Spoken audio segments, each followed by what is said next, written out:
eu sou Maria Emília. No último episódio, vimos que as ruas do bairro Solo Sagrado levam nomes de artistas brasileiras. Mas por qual motivo?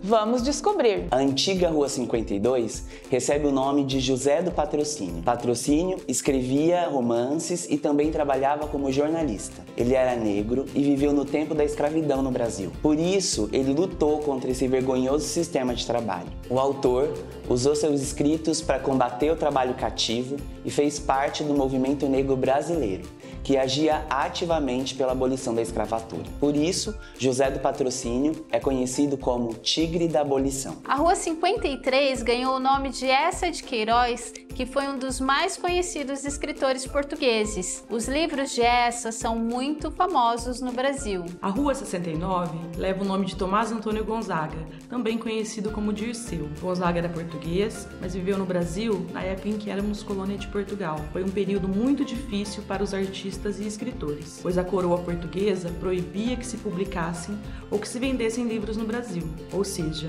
as pessoas não tinham o direito de se informar ou de estudar. Tomás Antônio Gonzaga chegou a lutar na Inconfidência Mineira, que foi uma grande revolta contra a opressão portuguesa em Minas Gerais. O mesmo aconteceu com Cláudio Manuel da Costa, que dá nome à antiga Rua 71. Cláudio era brasileiro, nascido em Minas Gerais. Foi poeta e advogado. Também foi um dos líderes da Inconfidência Mineira, que pretendia libertar Minas Gerais do domínio português. Os artistas que dão nome às ruas do Solo Sagrado viveram em épocas muito difíceis para as artes. Foram momentos em que o Brasil teve governos autoritários. As pessoas não tinham liberdade de expressão, ou seja, não podiam expressar o que pensavam ou sentiam. Isso é muito ruim, não é? Noel Rosa e Portinari, por exemplo, viveram na época em que Getúlio Vargas era presidente do Brasil. Era um governo autoritário. Elis Regina e Cora Coralina viveram na época da ditadura militar, ou seja,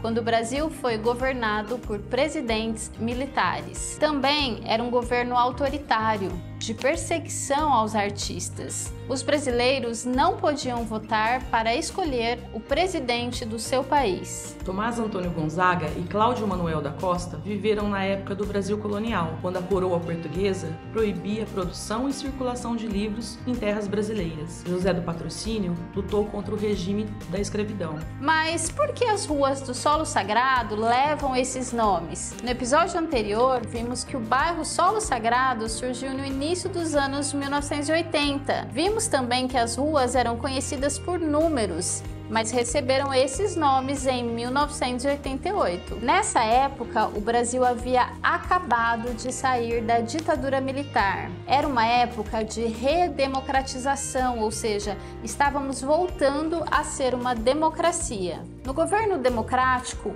todas as pessoas têm o direito de se expressar e participar da vida política de onde vivem. Por isso, nada melhor que homenagear os artistas que usaram a sua arte para combater o autoritarismo. Quanta coisa boa aprendemos sobre os artistas, mas fica uma dúvida.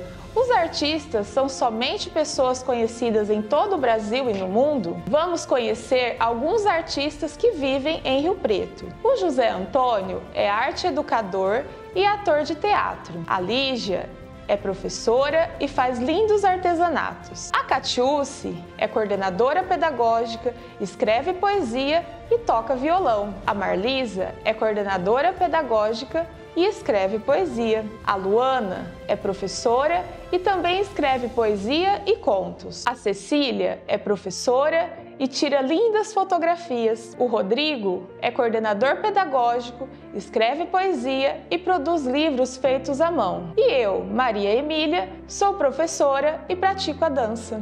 Os episódios do Giro na História contam com um roteiro didático para uso em sala de aula. Esse é o Giro na História, mostrando a história que está em nosso dia a dia.